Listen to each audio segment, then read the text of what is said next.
গরু রেখে বেড়ায়, যা 2-4 টাকা আয় করে তা সংসারে লেগে যায়। কোথায় ভগবান সেবা করব? একদিন গরুগুলো ছেড়ে দিয়ে সময় পেয়েছে, ভাগবতে বসেছে, ভাগবত আচার্য পাঠ করছেন। সেবা মনে মনেও দেওয়া যায়, সামর্থ্য যদি না থাকে, সময় যদি না থাকে, তো মনে মনে বিভিন্ন উপচারে ভগবানের সেবা দেওয়া যায়, এতে ভগবান গ্রহণ করেন। ওই কিশোর আনন্দে উদ্বেলিত হয়ে মনে করছে, কেন এতদিন ভাগবত শুনিনি। মনে মনেও তার সেবা হয়, মনোময় সেবা। এ সেবার নাম হলো দ্রব্যময় সেবা না, মনোময় সেবা। আচ্ছা, মনে মনে কুচিন্তা করলে, কামের চিন্তা করলে, পরস্ত্রীর চিন্তা করলে প্রতিক্রিয়া হয় কিনা দেহ মনে? একটু কথা বলুন, হয় কিনা? তো কাম বা কুচিন্তা করলে যদি তার প্রভাব মনে শরীরে পড়ে, ভগবানের সেবা চিন্তা মনে মনে করলে প্রভাব পড়বে না? অবশ্যই পড়বে। মনোময় সেবা। ওই স্নান করেছে, তিলক নিয়ে গরুগুলো ছেড়ে দিয়ে বড় বটবৃক্ষের ছায়ে বসে গেছে, মনে মনে ভাবছে একটা মন্দির তৈরি করব। প্রথম ইট এনেছে, খড় এনেছে, বালি সিমেন্ট মিস্ত্রি এনেছে। আরে গোবিন্দের মন্দির করব তো ইট কাঠ মাটি দিয়ে করবো কেন? মণিমুক্তা দিয়ে করব। মণিমুক্তা দিয়ে 2 তলা মন্দির, সুন্দর করে কাষ্ঠের সুন্দর সিংহাসন, ওখানে যুগল রাধা মাধব, 2 পাশে নিতাই গৌরকে বসিয়েছে। মনে মনেই সব করছে, মনে মনে ফুল চন্দন দিল, মনে মনে বলছেন কি ভোগ দেব, তো ক্ষীর রান্না করেছে। ক্ষীর বড় ভালোবাসে আমাদের কানাইয়া, বৃন্দাবনের ঠাকুরের মিষ্টি ভালোবাসে। তো ওরা ক্ষীর তৈরি করে দিয়েছে। ক্ষীরটা তৈরি করে ভাপ উঠছে, মনে মনে ভাবছে এটা তো সেবা উপযোগী হয়নি, ঠান্ডা হয়নি। আঙুল দিয়ে মনে মনেই দেখতে গিয়ে বাইরের আঙুল সেক খেয়ে পড়ে গেছে। এটা হয়। উচ্চ বারান্দা থেকে শিশু সন্তান হামাগুড়ি দিত পড়ে গেল। দূর থেকে মা এই দৃশ্য দেখলে ব্যথাটা ওর থেকে মার বুকে বেশি লাগে। ইস, খোকা পড়ে গেল। ওই যে আত্মা, আত্মযত ব্যথাটা ওখানে মার বুকে খিল লেগে যায়। ওই যে সেবাটা মনে মনে যথার্থ ভক্তিতে দিচ্ছিল, ওদিকে বৈকুণ্ঠে নারায়ণ হেসে উঠেছে। লক্ষ্মী দেবী, কমলা দেবী বললেন, প্রভু ভক্তের কোনো লীলা দেখে হাসলেন? বলে, ওই দেখো, মনে মনে মন্দির, মনে মনে বিগ্রহ, মনে মনে অর্চন, মনে মনে ক্ষীর, মনে মনের হাত, আঙুল পড়েছে বাইরে। লক্ষ্মী দেবী বলতে, তা কি হয়? মনের ক্ষীরে বাইরের আঙুল পড়ে? বলে, দেখো না তুমি। বলে, দেখবো কি, তাহলে ওকে তুলে আনি। বলে, আমি আর যাব না। ওকে বিমান পাঠালেন। বিমান পাঠিয়ে বললেন, আচ্ছা মৃত্যুর পরে তো কোনো পুণ্যাত্মা, ভগবত আত্মা বৈকুণ্ঠে যায় চতুর্ভুজ ধরে, ওকে সরাসরি বিমানে করে লক্ষ্মী দেবী সেবক নিয়ে গিয়ে বললেন, তোমার আঙুলটা দেখি। বৈকুণ্ঠে যাওয়ার পরে দেখে আঙুল ছেঁকে এসে বলছে, তোমার নারায়ণের সেবার এত বিলাস, তা এক কাজ করো, আর ফিরে যেতে হবে না, এখানে বসে বসেই সাক্ষাৎ সেবা করো তুমি। এটা জীব গোস্বামী বলছেন। এখন মনটাকে তো তার ভাবনাটা দিন। মনে মনেও করতে যদি অলসতা থাকে, তার যাব কোথায়? শোনেন, মনের মধ্যে ভগবানের নাম, রূপ, লীলা, সেবা, এই ভাবনাগুলো ঢোকান, ওই মনে আর কিছু ঢুকবে না। এটাই মনকে শান্ত করার, মনকে সুস্থ করার, মনকে সন্তুষ্টি করার, মনের প্রসন্নতার এটাই একমাত্র মহৌষধি। ভগবানের নাম, রূপ, লীলাকে মনে দিয়ে দিন, ওইখানে আর কিছু বসবে না। কিন্তু এটা তো আমাদের রুচিতে আসতে হবে, অনুভবে আসতে হবে, না হলে হবে না। আমি বলছিলাম ভক্তি সহজ, শুধুমাত্র তাকে একটু সেবার। তবে হ্যাঁ, এখানে 2টো জিনিস বলেছিলাম, কঠিন করে ফেলেছি, সরলতা নাই। এই যেমন বিশ্বাস করে নিল এই রাখাল, সে বিশ্বাস করেই সেবা করলো। আরেকটি জিনিস হলো সরলতা যেমন চাই, আর ভগবানকে ভালোবাসতে গিয়ে নিজের কোনো সুখের চাওয়া পাওয়া যদি চেয়ে বসেন, তাহলেও ভক্তি কঠিন হয়ে যাবে। এই কথাটি একটু মন দিন। আমি বারবার অনুরোধ, প্রতি পাঠে দেখবেন আমি একবার করে এই প্রসঙ্গটা আনি, প্রতি পাঠে। বলে, কেন আনো? বলে, বারবার শুনতে শুনতে, বলতে বলতে যদি হৃদয়ে একটু দাগ কাটে, সেটা হলো ভগবানের কাছে নিজের কোনো সাংসারিক চাওয়া পাওয়া এটা নিয়ে যাবেন না, হাজির হবেন না। কারণ আপনার কি প্রয়োজন, এটা যেমন পিতামাতা ভালো বোঝে সন্তানের কি প্রয়োজন, এই জন্য মায়ের থেকে যে বেশি ভালোবাসে জানবেন ও রাক্ষস, ও আপনাকে গিলে খাওয়ার জন্য পুতনা সেজে এসছে। মায়ের থেকে জগতে যদি শাশুড়ির বেশি ভালোবাসে, অন্য অন্য মা যদি বেশি ভালোবাসে, জানবেন আপনি গেছেন। রাক্ষস আপনাকে গিলে খাওয়ার জন্য প্রস্তুত। সুধীজন, এই জন্য কলিযুগে কলিযুগের উল্টো হয়ে গেছে। আমি দেখেছি জামাই ষষ্ঠী হয় না, জামাই ষষ্ঠীর দিন জামাই বন্ধু বান্ধব নিয়ে যায় কোন শাড়িটা পছন্দ, এরপর থালায় করে পান সুপারি দিয়ে পিঠের উপরে বসিয়ে মাথায় করে দিয়ে তারপর ঘটা করে প্রণাম করে। নিজের গর্ভধারিণীকে এইভাবে আনুষ্ঠানিকভাবে প্রণাম করে না। এই জন্য আমাদের ভিতরে এই যে চাওয়া পাওয়া নিয়ে ভগবানের কাছে যাওয়া, এটাতে প্রেম ভক্তি হবে না। শ্রীকৃষ্ণ কি বলছেন? প্রভু কহে আমা ভজে মাগে বিষয় সুখ, চৈতন্য চরিতামৃতের পয়ার। এগুলো হৃদয়ে লিখে নিতে হবে। গোবিন্দ বলছেন, কৃষ্ণজি বলছেন, প্রভু কহে আমা ভজে, আমার ভজনা করছে, অথচ টাকা দাও, সুন্দরী রমণী দাও, মান সম্মান দাও, ছেলের চাকরি দাও, মেয়ের ভালো জামাই দাও, আমায় ভজছে, অথচ বিষয় চাচ্ছে। প্রভু কহে আমা ভজে মাগে বিষয় সুখ, অমৃত ছাড়ি বিষ মাগে এত বড় মূর্খ। গোবিন্দ তাকে মূর্খ বলছেন। আচ্ছা, কখনো যদি প্রেসিডেন্ট বা দেশের প্রধানমন্ত্রী আপনার সাক্ষাৎকারের সুযোগ দেয়, তা আপনি গণভবনে গিয়ে বলবেন একটা লাউ দিন, গণভবনে ভালো লাউ ধরেছে?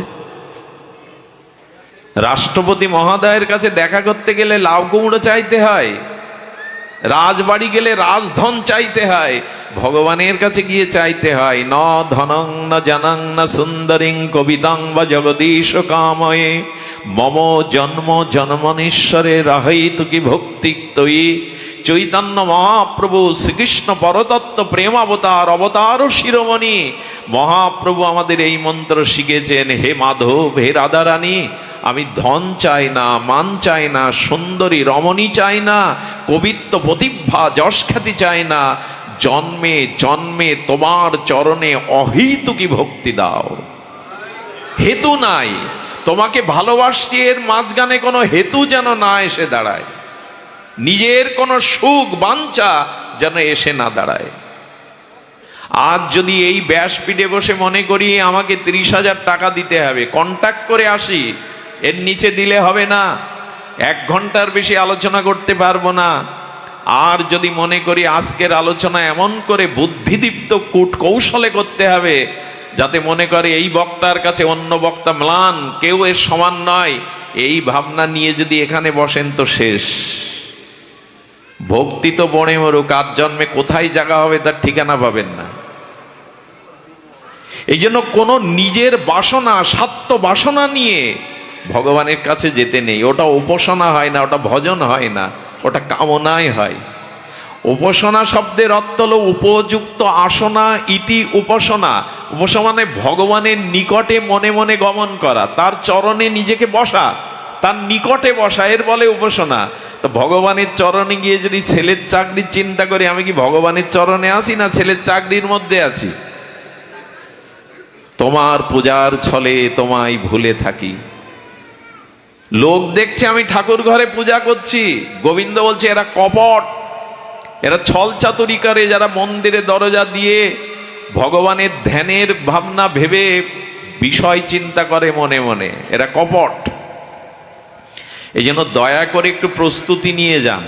প্রস্তুতিটাই প্রভু, নিজের কিছু চাই না, তুমি সুখী হও, তুমি আনন্দ পাও, আমাকে তোমার চরণের দাস করে নাও, যাতে তোমাকে সুখ দিতে পারি, সেবা দিতে পারি। এই কথাগুলো বললেই মনে আনন্দ হয়। আর যারা এই ভজন করে, গোবিন্দ তখন বললেন, প্রভু কহে আমা ভজে মাগে বিষয় সুখ, অমৃত ছাড়ি বিষ মাগে এত বড় মোর, আমি বিজ্ঞ তাহে বিষয় বিষ কেন দিব, সচরণামৃত দিয়া বিষয় ভোলাইব।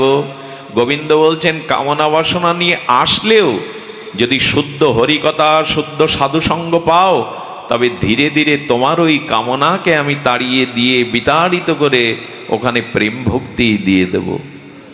প্রথম অবস্থায় কামনা বাসনা থাকবে, ও যতই আমি বলি আমাদের প্রথম অবস্থায় নিজের সুখ সুবিধা চাওয়া পাওয়া থাকবে, কিন্তু ধীরে ধীরে ধীরে ধীরে যখন বুঝতে শিখব, তখন ধীরে ধীরে যেন মন থেকে ওটা চলে যায়। তোমার সেবা ছাড়া, তোমার সুখ ছাড়া আমি অন্য কিছু চাই না। এই ভাবনাটার নাম ভক্তি। এটা কঠিন কিছু নয়, কঠিন আমরা করে নিয়েছি নিজ স্বার্থ নিজ ভোগের জন্য। তুমি সুখী হও। গোপীদের রাস ও রজনীতে গোবিন্দ বলছেন, বলো গোপীগণ, ব্রজসুন্দরীগণ বলো, তোমরা বর নাও, আমি বড় প্রসন্ন। ব্রজসুন্দরীগণ বলেছিলেন, বর যদি দিতে চাও, চাই না, তবে যদি দিতে চাও তো এই বর দাও, তুমি সুখী হও। আহা, কত ছোট কথা। তুমি বলে এটা তো আমার সুখের চাইলে, বলে তোমার সুখ ছাড়া, তোমার সেবা ছাড়া তো আমাদের স্বাতন্ত্র কোনো চাওয়া নেই। এই হলো গোপী। আরে গোপী রাত্রে যে ঘাসের অগ্র কোমল অংশটা গাভীমা খেয়ে ফেলেছে, আর ঘাসের নিচের অংশটা দেখবেন একটু সুচালো, সুসের মতো, ওইটা রাত্রে গোপী পরিষ্কার করতো কেটে কেটে। কোন পথটাই পরিষ্কার করতো? সারা বৃন্দাবন কি পরিষ্কার করতো না?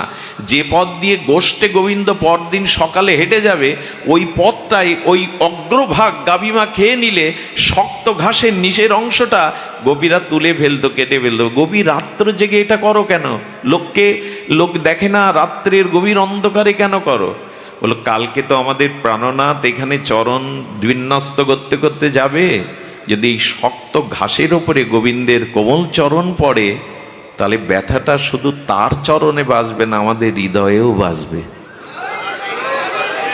তো বলছেন, গোবিন্দ চরণে ঘাস পড়লে ব্যথা গোবিন্দ চরণে লাগবে, তোমাদের হৃদয় ছিদ্র হবে কেন? বলে, আমাদের হৃদয়ে তার চরণ ছাড়া তো আর কিছু নেই, ওইখানেই তার চরণকে বসিয়েছি। ওইখানে ব্যথা লাগলে আমাদের হৃদয়ে আঘাতটা আসবে। এ কথা আমরা কল্পনা করতে পারবো? রুক্মিণী দেবী কুরুক্ষেত্রে বৃন্দাবন এবং মথুরা এবং বৃন্দাবন মিলনে রাধারানীকে একটু তপ্ত দুগ্ধ খাইয়েছিলেন। রাধারানীর সৌন্দর্য মাধুর্য দেখে রুক্মিণী দেবী দুধটা ঠান্ডা করতে পারেনি, গরম দুধ খাইয়ে দিয়েছেন।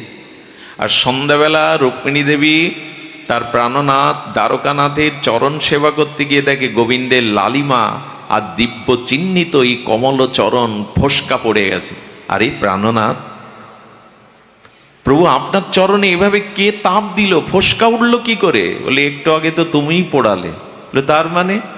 বলো, রাধারানীকে যে তপ্ত দুগ্ধটা খেতে দিলে, ওই দুধটা শীতল ছিল না, তপ্ত ছিল। আর ঠাকুরানীর হৃদয়ে আমার চরণ ছাড়া অন্য কিছু নাই, তাই ওই তাপটা আমার চরণ পুড়িয়ে দিয়েছে। এগুলো আমাদের মাথায় ঢুকবে না সুধীবৃন্দ। এই জন্য কোনো সন্তান মারা গেলে অনেক মায়ের হার্ট ছিদ্র হয়ে যায়, শুনেছেন? হার্ট শোকে ছিদ্র হয়ে যায়। আত্মজত ওই নারী থেকেই, ওই গর্ভ থেকেই জন্ম দিয়েছে, তো এই জন্য হার্ট ছিদ্র হয়ে যায়। কোনো পিতা উপযুক্ত বয়স্ক সুসন্তান মারা গেলে পিতার স্মৃতিশক্তি লোপ পায়, ব্রেন অর্ধেক নষ্ট হয়ে যায়। শোকটা এমন লাগে তার স্মৃতিশক্তি পর্যন্ত নষ্ট হয়ে যায়। এটা তো পিতামাতা নরমা এই রক্তমাংসের শরীরে হয়, আর ভগবানের সাথে ভক্তের না জানি কি হয়। একজনের পায়ে ঘাসের আঘাত লাগলে একজনের হৃদয় ছিদ্র হয়ে যায়, ব্যথা লাগে। একজনের দুধ খাওয়ালে আর একজনের পা পড়ে, কারণ ওই হৃদয়ে তার চরণ ছাড়া অন্য কিছু। এগুলো এই জন্য ভক্তি, আগেই বলেছি, ভক্তি অত্যন্ত সহজ সাধ্য। যদি কপটতা ত্যাগ করে আর নিজের সুখ ত্যাগ করে ভগবানকে আনন্দ দেওয়ার জন্য যেতে পারেন। সুধীবৃন্দ, আমি বলছিলাম একটু বিধি নিষেধ, বেশি সময় নেব না, একটু বিধি নিষেধ নিন।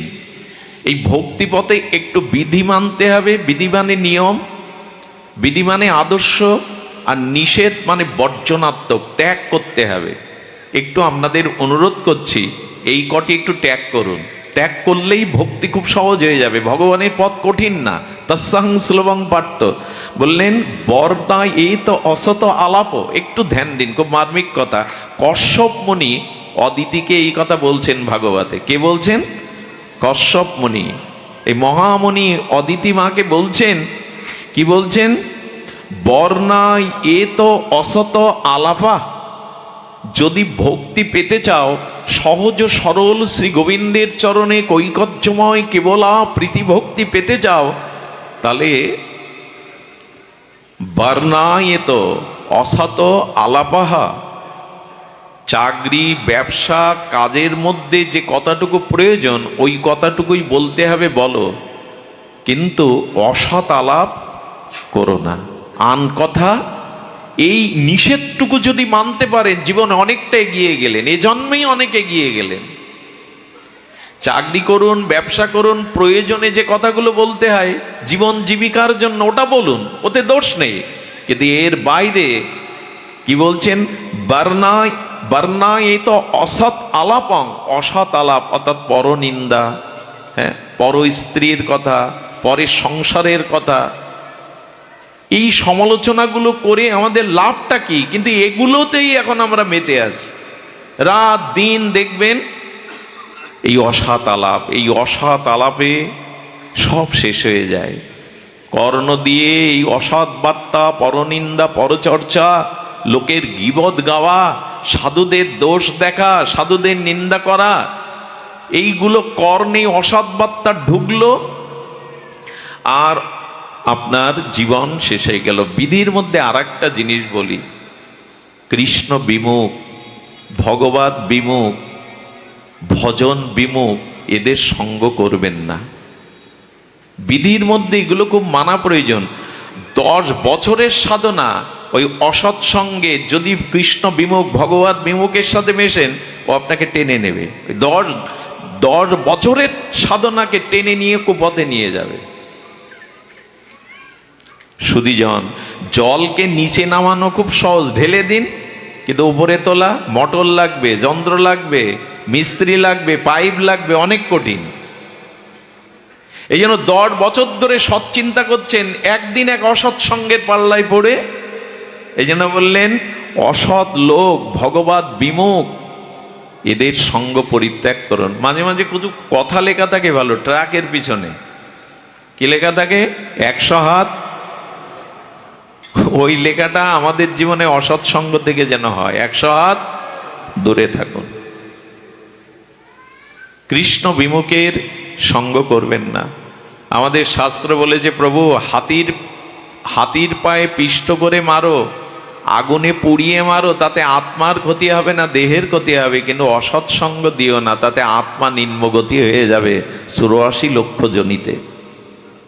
এই জন্য দয়া করে, এগুলো হলো আমাদের নিষেধ, এগুলো করবেন না। আর কি বলছেন, আমরা ওই যেমন একাদশী করি, আর বলছেন ভোগাত উচ্চ অবজ তথা, এইটা একটু মানতে কষ্ট হবে, তবু ভক্তিপথে এইটা কাটা। এটা কি বলছেন এখানে, ভোগা উচ্চ অবস তথা, অর্থাৎ উচ্চ ভোগ করতে যাবেন না। উচ্চ ভোগ মানে কি, হাতির পিঠে ওঠার ইচ্ছা, ঘোড়ায় চড়ার ইচ্ছা, রেশমি কাপড় পরার ইচ্ছা, নেপালি কম্বল পরার ইচ্ছা, চেয়ারটাও বাড়ি রাজপ্রাসাদের মতো চেয়ার, এ না হলে বসতে পারবো না, এই উচ্চ ভোগ মানুষকে ত্যাগ বৈরাগ্য থেকে দূরে সরে নিয়ে যায়। আপনারা জানেন মহাত্মা গান্ধী চরকা কাটায় ওই একটা থান পরেই সারা জীবন কাটিয়েছেন। বিতর্ক থাকতে পারে তাকে নিয়ে, কিন্তু বিশ্বের অন্যতম একজন তিনি প্রসিদ্ধ মানুষ। আমাদেরই জন্মস্থানে ওই জেলার মধ্যে একজন জন্মেছিলেন বিশ্বখ্যাত বিজ্ঞানী স্যার পিসি রায়, আচার্য প্রফুল্লচন্দ্র রায়, সারা বিশ্বের একজন বিখ্যাত এই বিজ্ঞানী স্যার পিসি রায়। ওই 4 হাতে একটা ধুতি, এই একটা থান আর গায়ে একটা থান পরতেন। বিদ্যাসাগর মহাশয় সারা জীবন তাই পড়েছেন। এরা নমস্য, এরা প্রণম্য। এই জন্য খুব উচ্চ ভোগের চিন্তা থাকলে হোটেলে যদি খেতে হয় সেরাটনে, বসতে যদি হয় বাড়িতে চেয়ারে, তো একবার ওই যে নবাব বাদশারা যে চেয়ার করতে, ওতে বসতে হবে। এই যে রেশমি কাপড় পরতে হবে, নেপালি কম্বল ছাড়া আমি গায়ে, হ্যাঁ, যদি এরকম উচ্চ ভোগের চিন্তা থাকে, এই ভোগ আপনাকে ভক্তিপথ থেকে ভগবানের সুখতে দূরে সরিয়ে নিয়ে যাবে। আবার নিচ ভোগও ভালো না। উচ্চ ভোগও যেমন ভক্তির বাধা, নিচ ভোগও, আমি সাধারণ করেই বলছি, ভক্তিপথে যেতে বিধিনিষেধ কি, নিচ ভোগটাও ভালো না।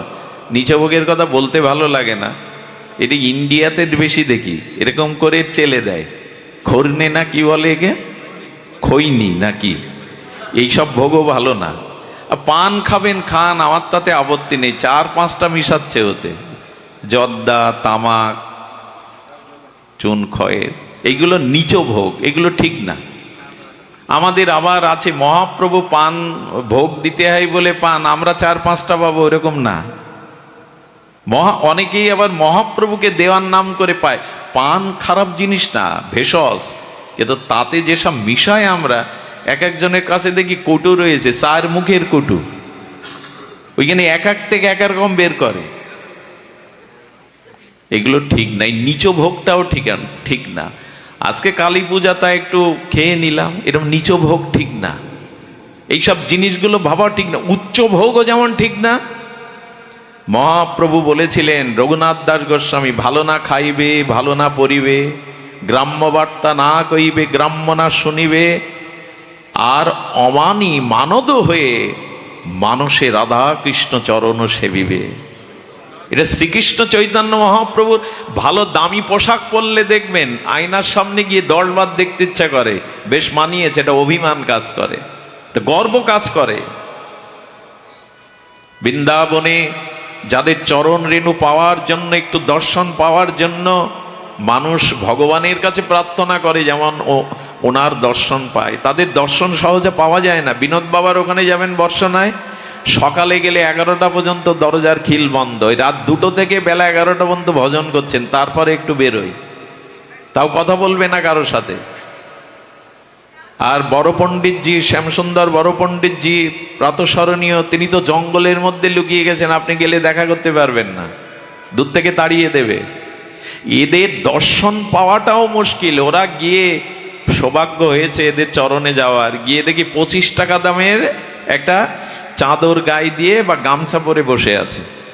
লক্ষ লক্ষ টাকাও তাদের উপঢৌকন দিতে গেলে ওদিকে ফিরেও তাকায় না, তাড়িয়ে দেয়। বৃন্দাবনের ভিক্ষার মাদুকরি 2টো রুটি খেয়ে বেঁচে আছে। এই কালকোলাহলের দিনে, এই ভোগবাদের দিনেও এখনো তারা আছে, এখনো তারা আছে। এই জন্য উচ্চ ভোগ আবার খুব নিম্নমানের ভোগ, এই দুটোই ভক্তির বাধা। নেশা কিছু থাকলে ছেড়ে দিন। এই যে আমার মনে হয় যারা পাঠ শোনেন তাদের অন্তত কোনো নেশা করা উচিত নয়, হরিনামের নেশাটা জাগান। আর ছাড়া পড়ে মরুক। অনেকেই চিবিয়ে এখানেই বসে রস পান করে, এখানে ওই গাটিতে নিয়ে আসে, এখানে চিবায়, ওই রস পান করে, এই রসও পান করে। তো দয়া করে এইগুলো আমাদের একটু ত্যাগ করতে হবে।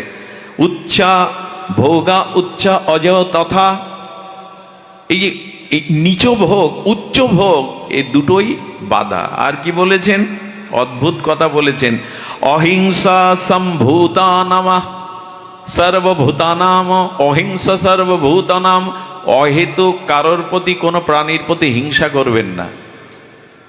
অহেতুক কারণ নেই, আমার থেকে সে ভালো আছে বলে, সুখে আছে বলে, টাকা পয়সা রোজগার করলে আমার হৃদয় জ্বলবে। অহিংসা সর্বভূতানাম। দেখুন মন্দিরে এখানে বসে আমরা কেউ হিংসা করছি না কারো ওপরে, এখানে আমরা সবাই সাধু, সবাই সজ্জন, সবাই ভদ্র সুভদ্র। আপনার আমার ব্যবহারটা মন্দিরে বা ভাগবত আসরে না, বাইরে গিয়ে ব্যবহারে। কিছু অপরাধ নেবেন না। আমি একবার এক জায়গায় পাঠ করলাম, 2.5 ঘন্টা ধরে ভাগবত কথা বলার পরে সেই দিন বৃষ্টির কারণে আমি সেই গ্রাম থেকে যেতে পারিনি বাড়ি, তখন মোটরসাইকেলে যেতাম 20 বছর আগে। তো যিনি সামনে বসে পাঠ শুনেছেন, আমি যে বাড়িতে বিশ্রাম নিয়েছি তার পাশের ঘর তার, সে এসে দরজায় 2-3 বার টোকা দিয়ে তার স্ত্রীকে রেখেছে। সারাদিন পরিশ্রম করা, বৃষ্টি এসেছে, অধিক রাত্রে ঘুমিয়ে পড়েছে, উঠতে দেরি হয়েছে।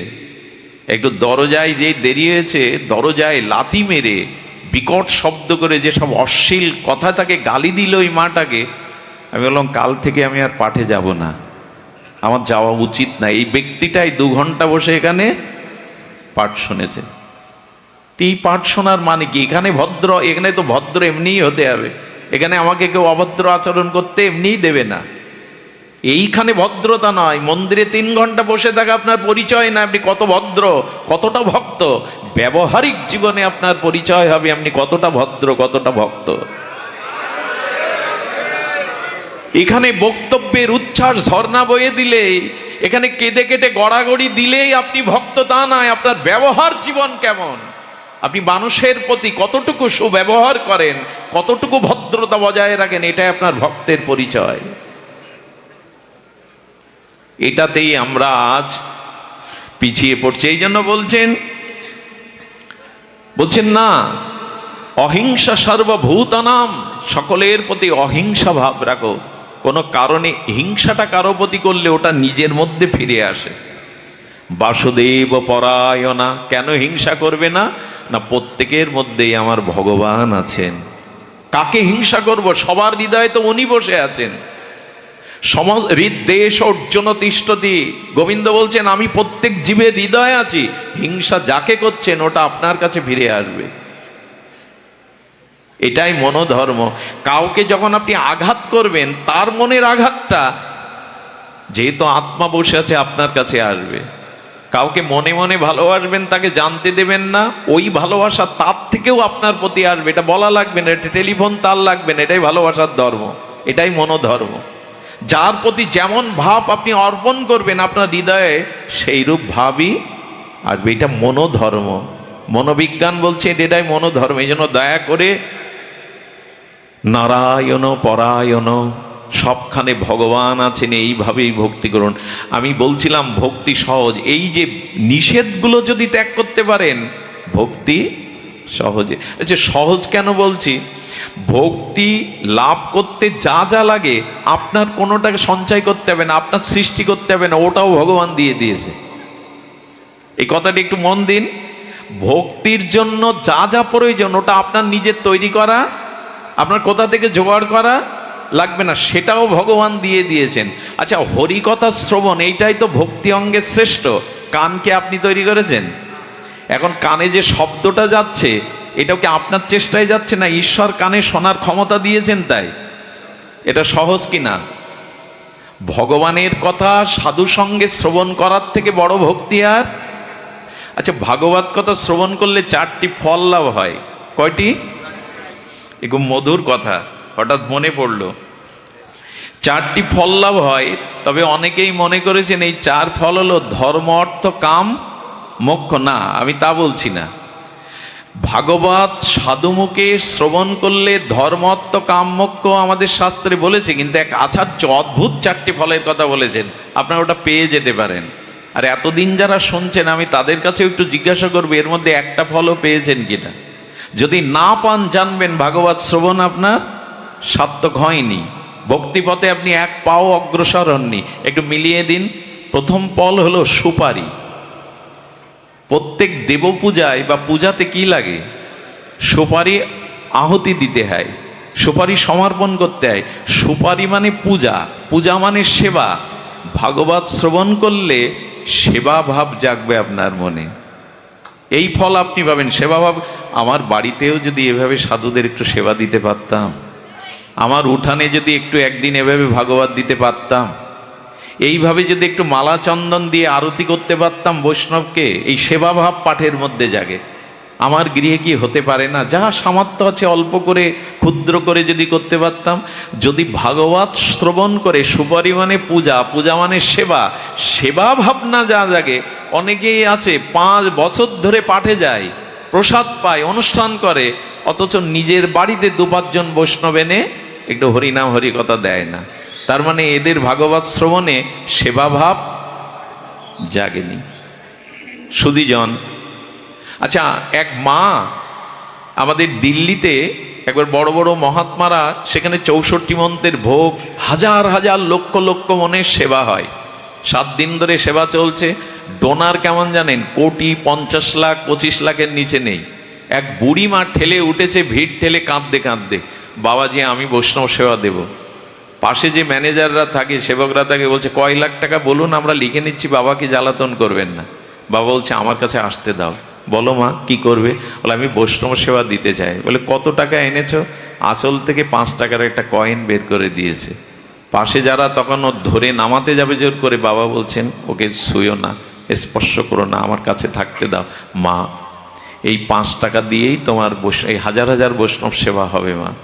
এক সেবককে ডেকে বললেন এই 5 টাকা দিয়ে, তখন 1 কেজি টাটা লবণের দাম ছিল 5 টাকা। বলে লবণটা নিয়ে সেখানে যত প্রসাদ হচ্ছে রান্না, ওর মধ্যে মিশিয়ে দাও।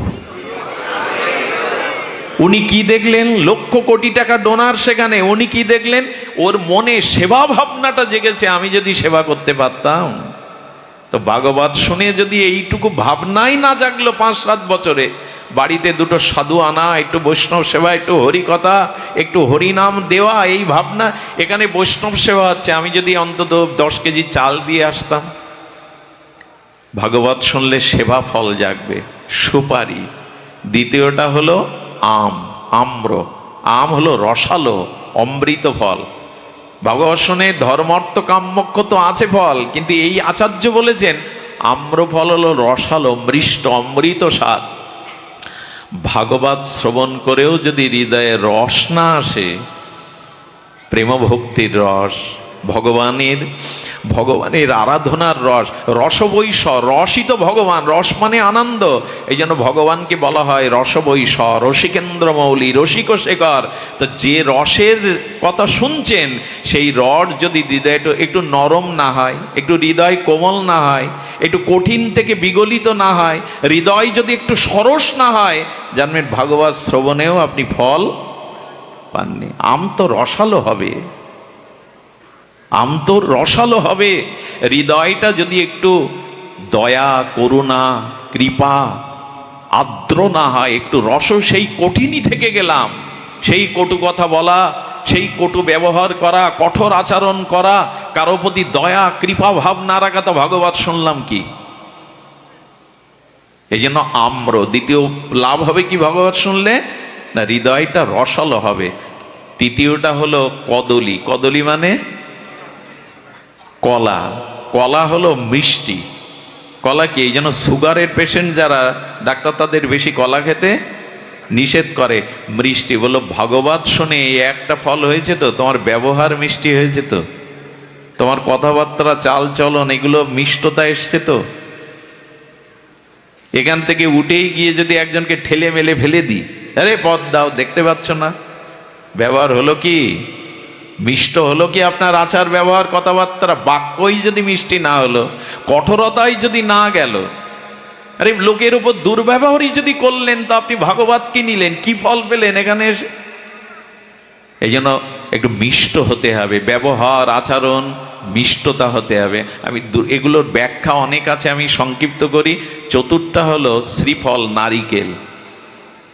ভাগবত শ্রবণ করলে এই ফল লাভ হবে। নারিকেলের দুটো অংশ, বাইরের অংশটা কঠোর আর ভেতরের অংশটা নির্মল, জলে ভরা, রসে ভরা। নারকেল থেকেই তো তেল হয় নাকি? নারকেলের দুধ হয়, মানে রসে ভরা। আচ্ছা, বাইরেটা কঠোর আর ভেতরে, যারা দীর্ঘদিন ধরে হরিকথা শুনছেন তাদেরও এই দুটো রূপ। বাইরের রূপ কঠোর কেন জানেন? অন্য কোনো প্রাণী এসে নারকেল গাছের ঝুনো নারকেল খেতে পারে না, কারণ ওই শক্ত আবরণ ভেদ করতে পারে না। সুধীবৃন্দ, ঠিক তেমনি ভাগবত শুনলে স্ত্রী, পুত্র, সংসারের মায়া একটু আবরণ হয়ে যায়, ভেতরে আর আবেগ কাজ করে না, খুব মায়া কাজ করে, একটু শক্তভাব হয়ে যায়। এরা আছে, কিন্তু এদের জন্য আমি জীবন যৌবন শেষ করতে পারি না, মানে একটা আবরণ পড়ে যায়, মায়া যাতে ভেতরে না ঢুকতে পারে।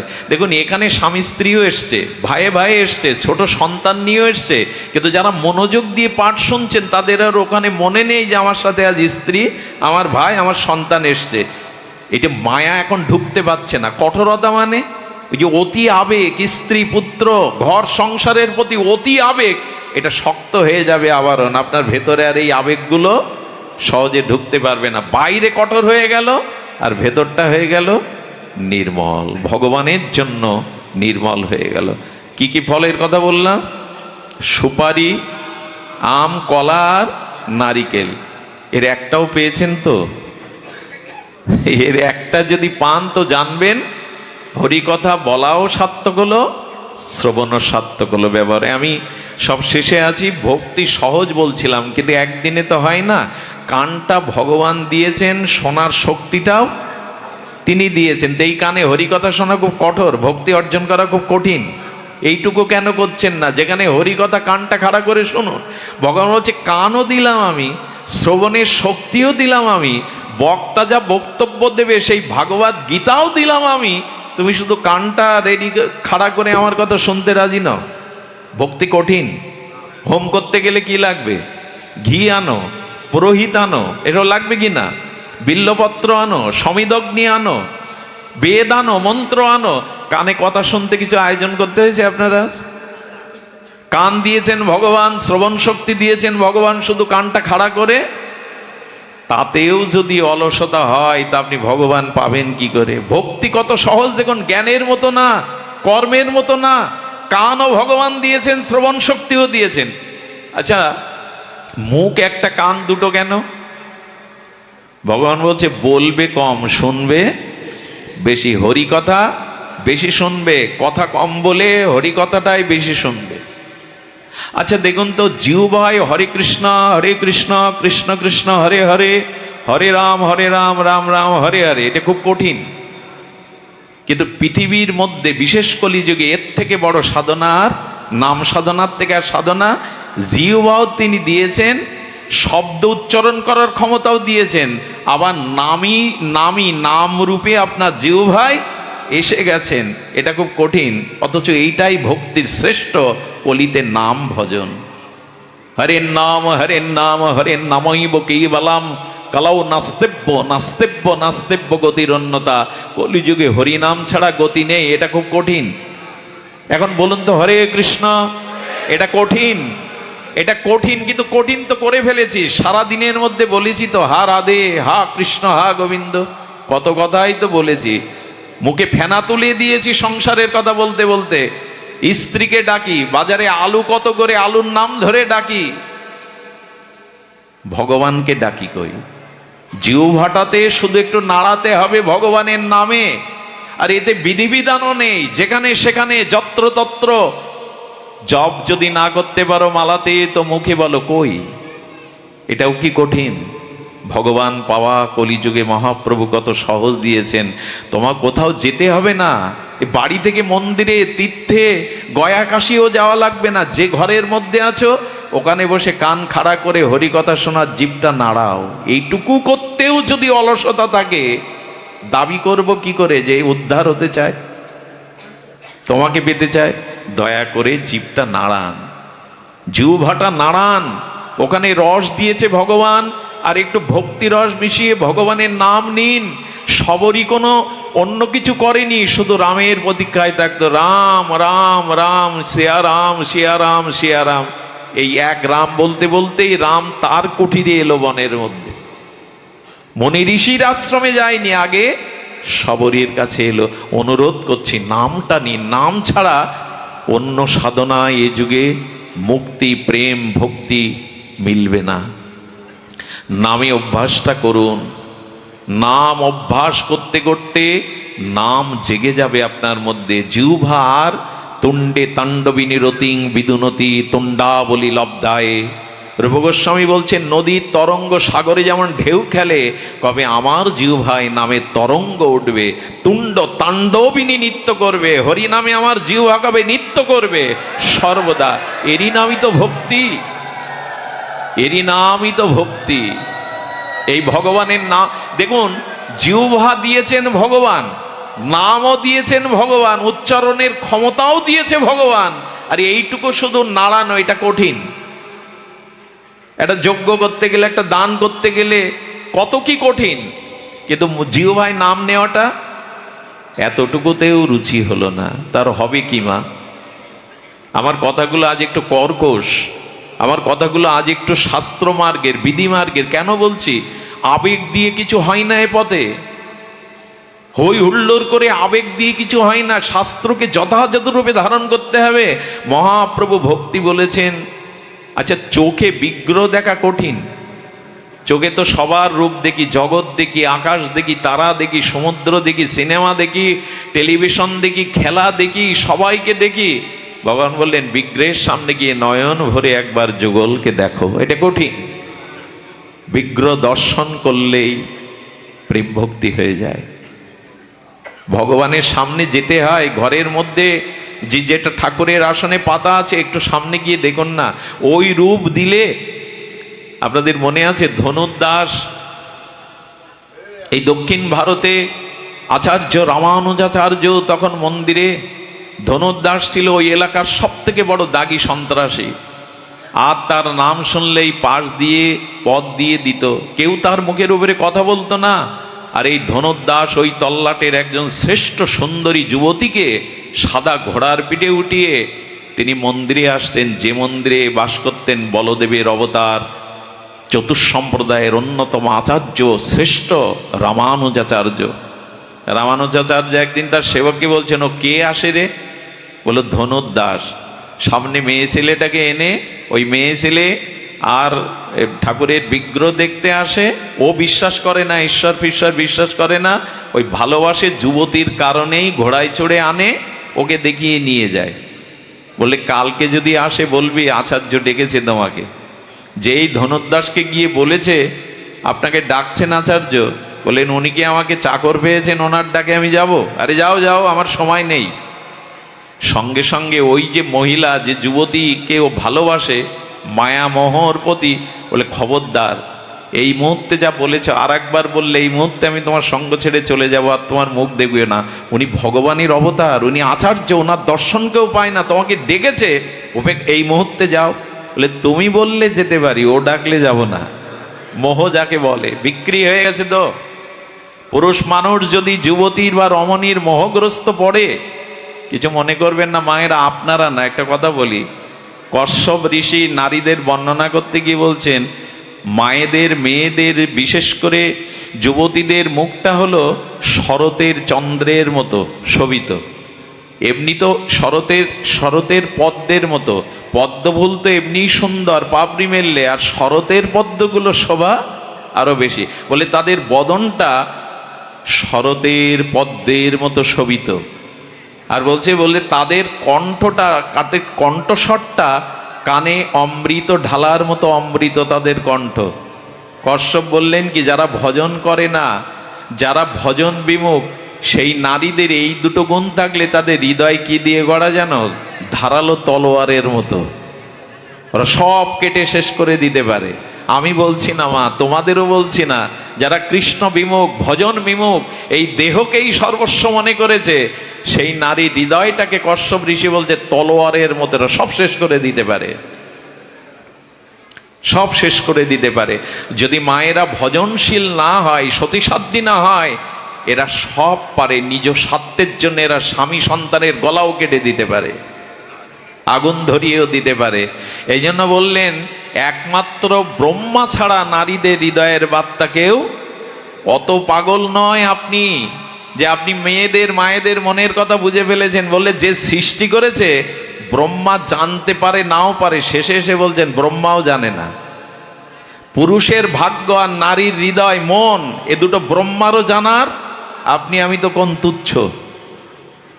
এই জন্য শাস্ত্র বলেছেন, একবার মোহ এসে গেলে, যদি আপনারা তো ভজন করেন, আপনারা হরি কথা শোনেন, আপনাদের কথা বলছি না, ভজন বিমুখ যারা দেহকে সাজাতে, দেহভোগ সর্বস্বই জগতে এসেছে, তাদের মোহে যারা পড়বে, জানবেন ভেতরেই তলোয়ার সব কেটে শেষ করে দেবে। এটা পুরুষদের বেলায় হতে পারে। আমি যেটা বলছিলাম, যে এই জন্য মোহগ্রস্ত ধনুর্দাস যেই চলে গেল, রামানুজাচার্য ডেকে বললেন বসো। ওকে ঘোড়ার পিঠে উঠে মন্দিরে কেন আসো? বলো সুন্দরী বলে। বলো ও সুন্দরী না। বলে আপনি তো কখনো মন্দির থেকে বেরোন না, আপনি ভগবান, ওর সৌন্দর্য আপনি দেখেননি, দেখলে বুঝতে পারতেন পৃথিবীর সেরা সুন্দরী। বলে এর থেকে কোটি গুণ সুন্দর যদি তোমাকে দেখায়? বলে হতেই পারে না। বলে যদি দেখাতে পারি? বলে আজ থেকে আপনার চরণেই নিজেকে বিক্রি করে দেব। ওর থেকে ওই যে মোহ, নারীর প্রতি মোহ অন্ধ করে দিয়েছে। ভগবানের মন্দিরে গিয়ে বলছেন, হে প্রভু, তোমার অনন্ত সচ্চিদানন্দের প্রেম রূপ একবার দেখিয়ে দাও। ওর মতো বীর যদি, ওর মতো শক্তিমান যদি তোমার চরণে আসে, অনেক জগতের মঙ্গল হবে। ভগবানের কাছে কাতর প্রার্থনা করার সাথে সাথে পদ্মা খুলে দিলেন। সঙ্গে সঙ্গে বললেন, তাকিয়ে দেখো গোবিন্দ। এই বিখ্যাত রামানুজাচার্যের প্রার্থনায় ভগবেন্দ্র বিজুরি চমকির মতো এক ঝলক তার সচ্চিদানন্দ অসমধ্য মাধুর্য রূপের ছটা ওর নয়নে দিয়ে দিল। ওই রূপ দেখে মূর্ছিত হয়ে পড়ে গেল, প্রেমে গদগদ হয়ে মূর্ছিত হয়ে গেছে। যখন জ্ঞান ফিরল, তখন রামানুজাচার্য কপালে হাত দিয়ে বললেন, কি দেখলে? যা দেখলাম তা বর্ণনা আমার কাছে নাই। আজ থেকে চরণে স্থান দিয়ে এই রূপ আবার কবে দেখব, আপনি আশ্রয় দিন। আর ফিরে যায়নি ধনুর্দাস। এই জন্য নয়ন দিয়ে ভগবানকে দেখুন, নয়ন মেলে রাধা মাধব যুগলকে দেখুন। ওই চরণে যারা ওই নয়ন যারা একবার দিয়েছে ওই বদনে, অন্য রূপ আর তাদের ভালো লাগবে না, অন্য রূপ আর তাদের ভালো লাগবে না। তো ভগবানকে চোখে দেখাটাও কি কঠিন? চোখও দিয়েছেন, দেখার শক্তি দিয়েছেন, আর ভগবান বিগ্রহ রূপে আমাদের মাঝে। ভক্তি কত সরল, ভক্তি কত সোজা। চোখে বিগ্রহ দেখা, কানে হরিকথা শ্রবণ করা, জিহ্বায় হরির নাম উচ্চারণ করা, পা দুটো দিয়ে ভাগবত আসরে যাওয়া, মাথাটা দিয়ে বৈষ্ণব ভক্ত ভগবানকে প্রণাম করা, ভক্তদের চরণ ধুলি অঙ্গে মাখায়, কি কঠিন হতে পারে? এর থেকে সহজতম ভক্তির আর এ জগতে নাই। কিন্তু করলাম কই? মাখো, এই ধুলি মাখো, এটাই তো ব্রজের ধুলি। ভক্তের মহতের চরণ ধুলিতে ভক্তি হয়ে যাব। সাধুর চরণ ধুলিতে ভক্তি দিতে পারে। এই সহজ ভক্তিটাকে আজ আমরা গ্রহণ করতে পারছি না সুধীবৃন্দ। এই জন্য এই সহজতর ভক্তিটাই আমাদের আজ গ্রহণ করতে হবে। আমাদের চৈতন্য দাস, এই চৈতন্য দাস তার জীবনে কোনো মন্ত্র সাধন কিছুই ছিল না, কিন্তু এই চৈতন্য দাসের কাছে একটা পাথর দিয়েছিলেন। দীক্ষা নেওয়ার পর তার গুরু বললেন, এ মূর্খ, শাস্ত্র জানে না, এ কি ভগবত সেবা করবে? আরে পথের একটা লাল একটা কালো পাথর এনে ধুয়ে মুছে বললেন, যা আজ থেকে এই ভগবান ভোগ লাগাবি, তাকে ভোগ লাগিয়ে পাবি। একটু ধ্যান দিন, ভোগ লাগিয়ে পাবি। ঠাকুরের আসনে রেখে তাকে দুগ্ধ দিয়ে স্নান করিয়ে সিঙ্গার করে মালা চন্দন পরিয়ে 4টে রুটি দিয়ে সামনে বলছে, ঠাকুর খাও। আগেই বলেছে, আমি মন্ত্র জানি না, আমি তোমার মন্ত্র স্তুতি জানি না, কিন্তু তোমাকে পেতে হবে, তুমি না পেলে কিন্তু আমি পাবো না। এই দেখুন সরলতার পরিচয়। কোন মন্ত্র জানে না, গুরুদেব বলে দিয়েছেন। রুটিটা রাখতে রাখতে 3 ঘন্টা 4 ঘন্টা সন্ধ্যা লেগে গেল। বললো, রাগ করে অভিমান করে বলছে, তুমি না খেলে আমিও খাবো না। এইভাবে দীর্ঘ 5টা দিন না খেয়ে পড়েছিল। ভোগ লাগায় খায় না, ও পড়ে থাকে, দেখি তুমি কতক্ষণ পারো, আমি মরবো তবু তুমি না খেলে। দেখুন কোনো মন্ত্র নেই, কিন্তু হৃদয়ের এই অনুরাগ দিয়ে ভগবানকে বলছে, তুমি না খেলে খাবো না। 5 দিনের মাথায় ওর আর ওঠারও শক্তি নেই। ভগবান তখন চিন্তা করলেন, ওর এই দুর্দশার জন্য তো আমি দায়ী হব, অসুস্থ হয়ে পড়ে থাকলে তো আমি দায়ী হব। এরকম ব্যাকুলতার কাছে ভগবান পরাজিত হয়ে ভক্ত বাঞ্ছা কল্পতরু প্রকট হয়ে গেলেন ওর কাছে। প্রকট হয়ে বললেন, এই আমি এসেছি, আমি পাবো। আর ভগবান ওর ভক্তির দেওয়া সেই রুটিগুলো, 4টে রুটি 3টে পেয়ে বসেছে। আরে যেই 3টে পেয়ে বসেছে, ভক্ত হাত ধরে বলছেন, সব তুমি পাবো, তুমি কি দেখো নি, তুমি কি জানো না আমি 5 দিন না খেয়ে পড়ে আছি? সব তুমি পাবে, আমি তো তোমার সামনে 5 দিন না খেয়ে পড়ে আছি। বলে, সত্যিই তো মনে নেই। ভগবান তখন হাতে করেই ভক্তের বদনে তুলে দিচ্ছেন রুটিগুলো। 5 দিনের তার ব্যাকুলতা, আর এই ব্যাকুলতায় তাকে ওই রুটিগুলো দিয়ে দিলেন। রুটি পাওয়ার পরে বললেন, প্রভু এবার থেকে আসবে, তুমি পাবে, আমি কিন্তু এমনি করে প্রসাদ পাবো। চৈতন্য দাসের ভগবত কৃপা হয়ে গেল। ভক্তি কঠিন নয়, একটু সরল, একটু হৃদয়। এই বৃন্দাবনেই আসতে মা আসতে আমি বিশ্রাম করছি। আসলে এত সুন্দর পরিবেশ, লোভ সামলাতে পারি না, সময়ের কাণ্ডজ্ঞান থাকে না। লোভী ব্যক্তির সামনে ভালো খাদ্য দিলে যা হয়। সুধীবৃন্দ, বৃন্দাবনে চলে গেছেন গ্রামের আকাট মূর্খ, আর তাকে সব বোকা হাবা হাবা বলে ডাকে। এই হাবারাম কি করবে? গুরুদেবের ওখানে মাঝে মাঝে পাঠ শোনে, আর গুরুদেব বললেন, তুই আর কি করবি, যা ভান্ডির বনে এই গরুগুলো চড়িয়ে বেড়া। আশ্রমের 5-6টা গাভী মামা আছে, এদের চড়ে বেড়া, সন্ধ্যায় এসে প্রসাদ পাবি। উনি বসে বসে কৃষ্ণের মাধুর্য বর্ণনা শোনেন। সেই ময়ূর পিচ্ছধারী, ত্রিভঙ্গ মোরারি, বংশীধারী, মুরলীধারী, চরণে বাঁকা নুপুর, বাঁকা মল, এইভাবে যখন গুরুদেব বর্ণনা করেন, বলে কৃষ্ণের এত ভালো দেখতে, এত সুন্দর দেখতে। আচ্ছা গুরুদেব, গাভী নিয়ে কৃষ্ণ কোথায় যায়? বলো ভান্ডির বনে। বলো ওখানে তো আমিও যাই। আমিও তো যাই। বললো দেখবি একদিন দেখা পাবি, ওই ভান্ডির বনেই উনি গোষ্ঠে আছেন গরু চড়াতে। বলে তাই নাকি, এতদিন কেন বলেননি? ওই দিন রুটিগুলো আর খাওয়ার সময় পায়নি, রুটি সবজি বেঁধে নিয়েছে, আঁচলে বেঁধে নিয়ে ভান্ডির বনে গিয়ে গরুগুলো ছেড়ে দিয়ে তাকে দিকে তাকাচ্ছে। কৃষ্ণও তো তাহলে এসছে সখাদের নিয়ে, কোথায়? যখন বেলা গড়িয়ে যাচ্ছে তখন বলল, শোনো, আমার গুরুদেব মিথ্যা হতে পারে না, গুরু বাক্য সদা সত্য। তুমি এই বনে এসেছো, আমি হাবা বলে, লোক আমাকে পাগল বলে বলে, সরল বলে দেখা দিবে না, কিন্তু তোমাকে দেখা দিতেই হবে। এভাবে যখন বেলা চলে যাচ্ছে, এটাই তো ভক্তি, এটাই তো ভগবান চান। ওই মাঠের ধুলার মধ্যে মুখ গুজে কাঁদছে আর বলছে, এসো কানাই, এসো। আমার গুরুদেবের কথা মিথ্যা হতে পারে না, আমি প্রতিদিনই আসি, তুমি দেখা দাও না, আজ তোমাকে দেখা দিতে হবে। আমি মুখ তুলবো না এই মাটি থেকে, এখানেই পড়ে থাকবো, খাবো না, দাবো না, গুরুদেবের কাছে ফিরে যাব না, দেখা দাও। গোধূলি বেলায় ভগবান সহ্য করতে পারলেন না। এই ভক্তের আত্মনিবেদন, এই ভক্তের নিবিড় ভালোবাসায় ভগবান পরাভূত হয়ে গেলেন। নীল বালক সম গোবিন্দ প্রকট বৃন্দাবনের সেই নীল আভায় ভরে গেল।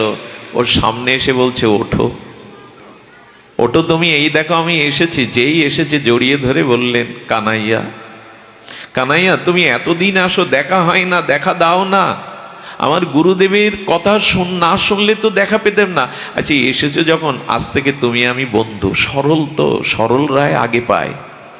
তুমি আমি বন্ধু। গোবিন্দ হাত বাড়িয়ে বললেন, আমি তো গীতায় একথাই বলেছি রে, সুহৃদং সর্বভূতানাং, আমাকে বন্ধু করে নাও। আমার মতো বন্ধু কাউকে পাবে না। মৃত্যুর পরে বন্ধু বান্ধব শ্মশান পর্যন্ত যাবে, তারপরে তো কেউ যাবে না। কিন্তু আমি তোমার দীনবন্ধু, আমি ওই পারেও দাঁড়িয়ে থাকবো তোমার জন্য, আমি ওপারেও, মৃত্যুর ওপারেও তোমার জন্য দাঁড়িয়ে থাকবো, আমি ভুলে যাব না তোমায়। গোবিন্দ বলেছেন, সুহৃদাং সর্বভূতানাং জ্ঞাতামাং শান্তি মিষ্যতি। ওগো মানুষ, যদি শান্তি পেতে চাও আমাকে বন্ধু করে নাও, আমাকে হৃদয়ের একজন করে নাও। আমি বন্ধু হওয়ার জন্য গীতাতে আমার বাণী দিয়ে হাত বাড়িয়েছি, সুহৃদাং সর্বভূতানাং। এই জগতে কোনো বন্ধু নাই, গুরু বিনা, গোবিন্দ বিনা কোনো বন্ধু নাই। আমাদের জগতের বন্ধু স্বার্থ দিয়ে গড়া। এখানে স্বার্থ না থাকলে আর কেউ কাউকে থাকে না পাশে। এই জগৎটা স্বার্থের, এই জগৎটা কামনার, এখানে স্বার্থ পোড়ালে কোনো বন্ধু পাওয়া যায় না। গোবিন্দ বললেন, আমি তোমায় কখনো ছেড়ে যাব না। তখন বলছে কি, দেখো এই রুটি এনেছে, আমিও খাইনি, দুটো তোমার দুটো আমার। গোবিন্দ ছিঁড়ে ছিঁড়ে আর এই হাওয়ার গালে, হাওয়া যাকে বলছি শুদ্ধ সরল ভক্তর গালে দিচ্ছে, ও রুটি দিয়ে দিচ্ছে। এইভাবে 4-5 দিন গোবিন্দ আরও মিলে আর ওই রুটি দিয়ে যায়। ওই রুটি খেতে খেতে, রুটি খেতে খেতে বলছেন, গুরুদেব এবার থেকে 2টো রুটি বাড়িয়ে দিয়েন। আরে আপনি গোবিন্দ, আমাদের কানাইয়ের কথা বলেছেন, ও আমার বন্ধু হয়ে গেছে, ওকে আমি ভাগ দিয়ে ভাগাভাগি করে খাই। গুরুদেবের কাছে যখন এটা বলেছে, বলো 2টো রুটি কে খায় বললি? বলি যার পরিচয় দিলেন। তবে গুরুদেব আপনি একটু ভুল বলেছেন।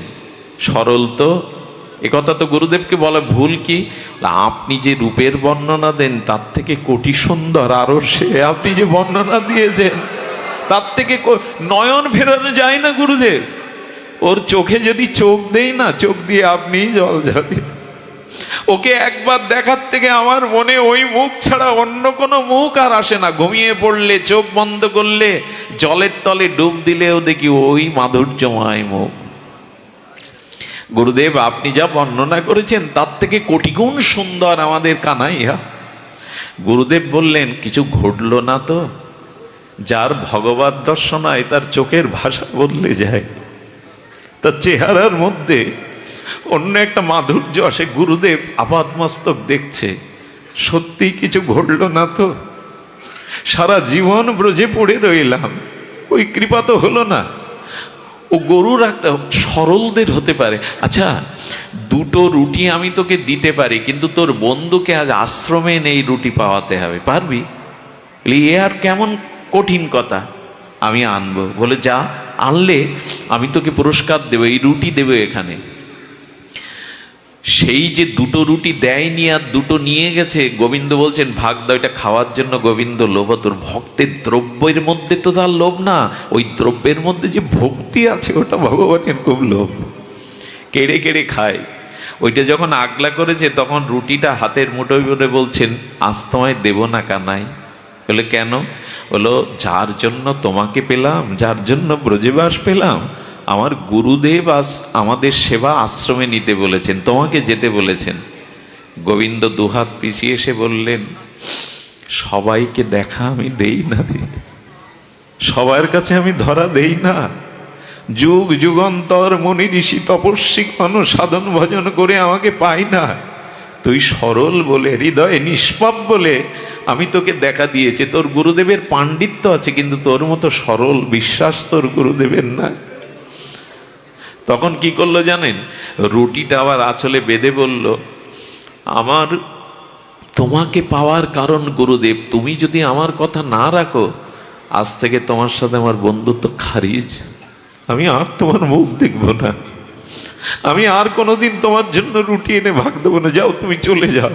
কতটা ভালোবাসলে এ জাতীয় অভিমান আনা যায়। যখন গোধূলি নেমে আসছে, গাভীগুলো নিয়ে ফিরবে, মন মুখ গোবিন্দকে দেখবার জন্য, কিন্তু বললেন না গুরুদেবের কথা রাখতে পারবো না, তুমি নিষ্ঠুর, তোমার ভিতরে দয়া মায়া নেই, তোমার দিক। গোবিন্দের ওই যে বেদনা গোবিন্দের বুকটাকে ভেঙে চুরে দিচ্ছে। গোবিন্দ না পেরে দৌড়ে এসে হাত ধরে বললেন যাস না, তুই আমাকে বলে থাকতে পারলে আমি তোকে বলে থাকতে পারবো না। ওরে যে একবার আমায় চাই সে না চাইলেও আমি তাকে সারা জীবন চাই, যে আমাকে ধরে সে আমাকে ছাড়তে চাইলেও আমি আর তাকে ছাড়ি না, এটা আমার স্বভাব। যাস না, যাস না, আমি তোর গুরুদেবের কাছে যাব, তোর সাথে আমার বন্ধুত্ব, এই হলো ভগবৎ প্রেম। আমাদের থেকে তিনি কোটি গুণ ভালোবাসেন, আমরা তাকে কতটুকু ভালোবাসতে পারি, তিনি কোটি গুণ আমাদের ভালোবাসেন। আজকে গুরুদেবের আশ্রমে এসে বলছে গুরুদেব দেখুন আপনি যেভাবে বর্ণনা করেন, সেই বাঁশি হাতে ময়ূর পুচ্ছ নীলাভ শ্যামল অঙ্গ ত্রিভঙ্গ মোরারি দাঁড়িয়ে আছে। গুরুদেব বললেন কেন মিথ্যা বলছিস, আমি কাউকে দেখতে পাচ্ছি না তো, আমি তো সম্মুখে কাউকে দেখতে, কিন্তু একটা দিব্য গন্ধ ভেসে আসছে। ওরে কাকে দেখছিস তুই? বলো গুরুদেব দেখছেন না। কৃষ্ণের হাত ধরে বলছে সখা আমার গুরুদেব তোমায় দেখতে পাচ্ছে না কেন? ওরে